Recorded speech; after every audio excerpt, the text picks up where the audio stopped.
Hello friends, welcome back to your channel. আজ আমরা কতগুলি দশমিক ভগ্নাংশ নিয়েছি। তো এগুলোকে আমাকে সামান্য ভগ্নাংশে পরিণত করতে হবে। তো কী লিখেছি? এক্সপ্রেস অ্যাজ ভালগার ফ্র্যাকশন, অর্থাৎ সামান্য ভগ্নাংশে পরিণত করো। এগুলো দেখো কতগুলো, এগুলো হচ্ছে দশমিক ভগ্নাংশ। তো প্রথমে কী লেখা আছে? 0.37। এর মাথায় দেখো একটা দাগ রয়েছে।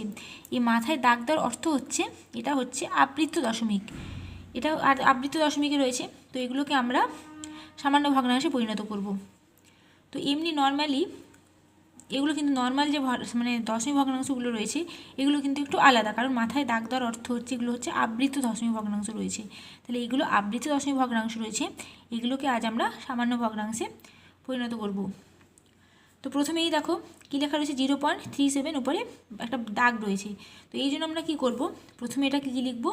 সংখ্যাটা কী রয়েছে? 37। তাহলে আমরা এখানে 37 লিখলাম। এরপরে কাজটা হবে, কতগুলো সংখ্যার মাথায় দাগ রয়েছে? দুটো সংখ্যার মাথায় দাগ রয়েছে, তাই জন্য আমরা নিচে লিখব 2.9। হয়ে গেল আমাদের কমপ্লিট, সামান্য ভগ্নাংশে পরিণত হয়ে গেল। তাহলে কী করলাম? যে সংখ্যাটা রয়েছে সংখ্যাগুলো উপরে লিখে নিলাম। টোটাল যে সংখ্যাটা রয়েছে 037, এই সংখ্যাগুলো লিখে নিলাম। কিন্তু এখানে আমি শূন্যটা লিখিনি, কারণ বাঁ দিকে শূন্যের কোনো মূল্য নেই, তাই জন্য আমরা শুধু 37 লিখলাম। আর যে সংখ্যাগুলোর মাথায় রয়েছে, কটা সংখ্যার মাথায় দাগ রয়েছে দেখো? একটা, দুটো সংখ্যার মাথায় দাগ রয়েছে, তাহলে আমরা নিচে বাই করে লিখব 2.9। এটাও সেম দেখো, এখানে আমি কি লিখব? এখানে কিন্তু আমি লিখতেই পারি যে 0053, কারণ দেখো টোটাল সংখ্যা কত রয়েছে? 4টা রয়েছে, 0053 লিখলাম। এরপর কতগুলো সংখ্যার মাথায় দাগ রয়েছে?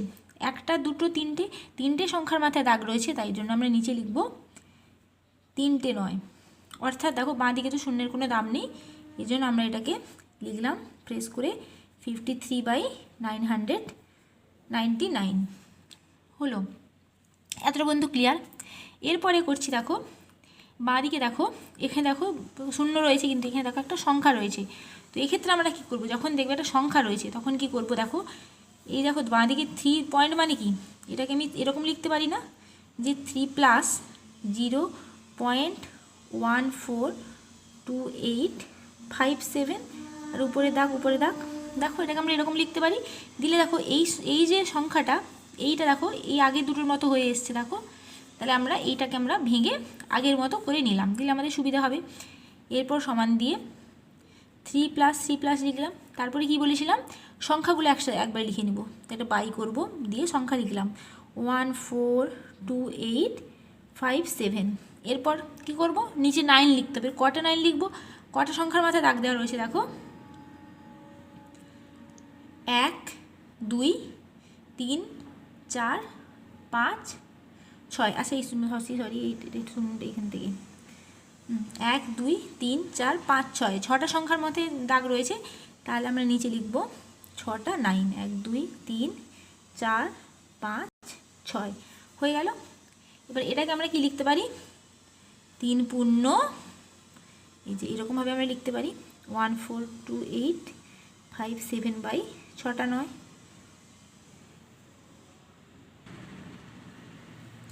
1 2 3 4 5 6। ঠিক আছে, তাহলে যখন দেখলাম শূন্য যখন থাকবে তখন আমরা এমনি নর্মালি লিখব, কিন্তু যখন দশমিক আগে যখন একটা সংখ্যা রয়েবে তখন আমরা কি করব?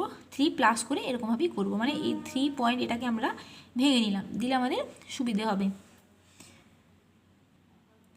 এরপর দেখো একই টাইপের অঙ্ক নিয়েছি, কিন্তু দেখো সবার মাথায় কিন্তু দাগটা নেই। দাগটা যদি 1 থেকে 7 পর্যন্ত একদম দাগ থাকতো তাহলে আমরা আগের প্রসেসে করতাম, কিন্তু এখানে দেখো একটা সংখ্যার মাথায় দাগ রয়েছে, একটা সংখ্যার মাথায় দাগ নেই। তাহলে আমরা সেক্ষেত্রে কী করব? দেখো একটু আলাদা, জাস্ট একটু আলাদা হবে। সংখ্যাটা লিখে নিব 17 যেমন আছে সংখ্যাটা, 17 লিখে নিলাম। এরপর কি করব? দেখো বিয়োগ করব, বিয়োগ চিহ্ন দিব। এবার কোন সংখ্যার মাথায় দাগ নেই? একটা শুধুই দেখো 1-এর মাথায় দাগ নেই না, তাহলে আমরা এখানে 1 লিখব। বাই কি করব? কটা সংখ্যার মাথায় দাগ রয়েছে? একটা সংখ্যার মাথায় দাগ রয়েছে, তাই জন্য আমরা একটা 9 করলাম। আর কটা সংখ্যার মাথায় দাগ নেই? একটা সংখ্যার মাথায় দাগ নেই, মানে এটা অবশ্যই দশমিকের পরে দেখতে হবে। একটা সংখ্যার মাথায় দাগ নেই, এই জন্য আমরা এখানে একটা শূন্য বসালাম। তাহলে আমি আরেকবার বলি, দেখো 17 বসিয়ে দিলাম, যেমন সংখ্যাটা বসিয়ে দিলাম। এরপর কি করব, বিয়োগ চিহ্ন দিয়ে যে সংখ্যাটার মাথায় দাগ নেই আমরা সেইটা বাদ দিব। তারপর যেরকম করি, যে সংখ্যাটার দাগ রয়েছে, কটা সংখ্যার মাথায় দাগ রয়েছে, একটা সংখ্যার মাথায় দাগ রয়েছে, তাই জন্য আমরা একটা 9 বসালাম। আর কটা সংখ্যার মাথায় দাগ নেই, যটার মাথায় দাগ নেই তটা সংখ্যা ততগুলো আমাদের শূন্য বসাতে হবে, তাহলে ভাই 0 করলাম। এরপর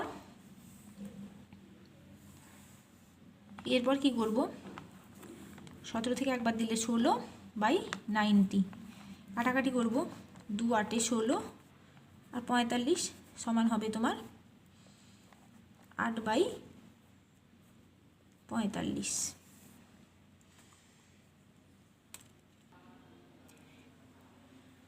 এরপর দেখো এটাও সেম, ফার্স্ট আমরা সংখ্যাটা এখানে তুলে নিই, 1254 সংখ্যাটা তুলে নিলাম। এবার বিয়োগ চিহ্ন দিব, কটা সংখ্যার মাথায় দাগ নেই, কোন সংখ্যার মাথায় দাগ নেই, 1 আর 2 এর মাঝখানে 1 আর 2 আমাদের দাগটা নেই, তাহলে এইটা আমাদের বাদ দিতে হবে, বাদ দিলাম।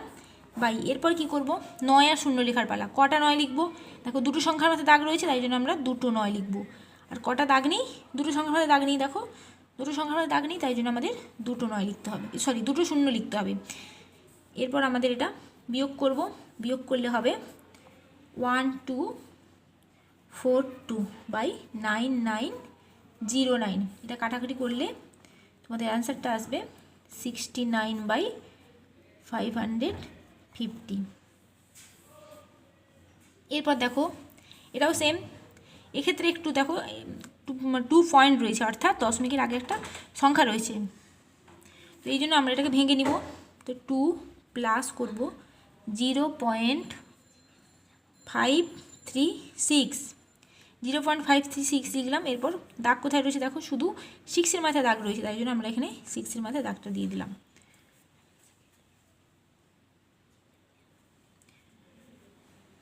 এরপর সমান চিহ্ন দিয়ে লিখব, 2 প্লাস যেমন ছিল সেরকম লিখে নিলাম।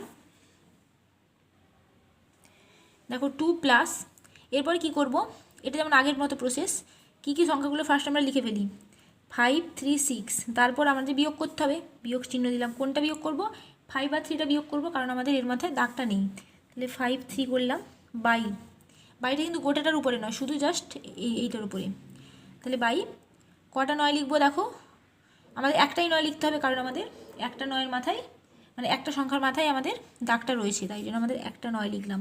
আর কটা 0 লিখবো, দেখো 1 2 দুটো সংখ্যা, তাহলে এপাশেও দেখতে পারো যে আমাদের দুটো সংখ্যা বাদ দিয়েছি, এই জন্য আমাদের দুটো 0 লিখতে হবে। এবার এটা সমান চিহ্ন দিয়ে এটা ক্যালকুলেশন করব, 2 প্লাস 900 বাই, এটা হবে তোমার 161, তাহলে এটা সমান লিখতে পারি আমি 2 পূর্ণ, আচ্ছা এটা কাটাকাটি করি, না কাটাকাটি হবে না, এটা হচ্ছে তোমার 4 8, ধরো এটা আমাদের মাইনাস করলে হবে 483/900। এবার এটা যদি আমরা কাটাকাটি করি, কবে 3 দিয়ে কাটাকাটি করলে হবে 161/3 3 9 মানে 300, তাহলে এটা হলো 2 পূর্ণ 161/300। এরপর দেখো এটাও সেম, তাহলে 2 পয়েন্ট আছে, তার মানে কি আমাকে এটা মানে প্লাস করে ভাঙতে হবে, তাহলে 2 প্লাস 0.136 হলো। এবার দেখো 3 আর 6 এর মাথায় দাগ, তাহলে 3 আর 6 এর মাথায় দাগটা নিলাম, সমান 2 প্লাস সংখ্যাটা বসিয়ে দিতে হবে এবারে আমাকে 136, এবারে বিয়োগ করতে হবে, কোনটা বিয়োগ করতে হবে, দেখো 1-এর মাথায় দাগ নেই, তাই জন্য আমাদের 1 বিয়োগ করলাম। এবার কটা সংখ্যার মাথায় দাগ রয়েছে, দুটো সংখ্যা, তাই জন্য আমাদের দুটো 9, আর কটা 0 নিব, দেখো 1 লেখা রয়েছে, তার মানে 1-এর মাথায় দাগ নেই, তার মানে আমাদের একটা 0 নিতে হবে। এটা সমান লিখলাম 2 প্লাস 135/990, কাটাকাটি করলে হবে 5 2 10, 5 7 35, 5 1 5, 5 9 45, 5 8 40, আবার যাবে 3 9 27, 318 318, আবার যাবে 3 3 9, 3 2 6, 3 2 6, সমান হলো কত, 2 পূর্ণ 3/22, এটা হলো এর অ্যান্সার। এরপর দেখো এটাও সেম, তো এটা কী করি, 4 প্লাস করলাম 1 2, আচ্ছা এটা লাইন করে একটু করি, সমান চিহ্ন দিলাম, ধরো 4+0.12 মাথায় দাগ দিলাম। এরপর কি করব, সমান 4+12/99। কারণ দেখো এখানে আমাকে কিন্তু কিছু বাদ দেওয়ার কিছুই নেই, কারণ সবার মাথাতেই দাগ রয়েছে 12 দাগ রয়েছে। আমি শুধু 12 করলাম, আর কটার মানে মাইনাস করে কিছু করার দরকার নেই। বাই 2 9 হলো, সমান হবে তোমরা কাটাকাটি করলে 3 4 12, 3 3 9, 3 3 9, সমান তোমার অ্যান্সারটা হবে 4/4/33। ঠিক আছে, তো এইভাবে আমরা কিন্তু আবৃত্ত দশমিক ভগ্নাংশগুলিকে সামান্য ভগ্নাংশে পরিণত করলাম। তো এই ছিল আমার আজকের ভিডিওটি যদি ভালো লেগে থাকে অবশ্যই লাইক করো, শেয়ার করো, কমেন্ট করো। আর তোমরা যারা আমার চ্যানেলটি এখনও সাবস্ক্রাইব করোনি তোমরা কিন্তু অবশ্যই করে নিও। ধন্যবাদ।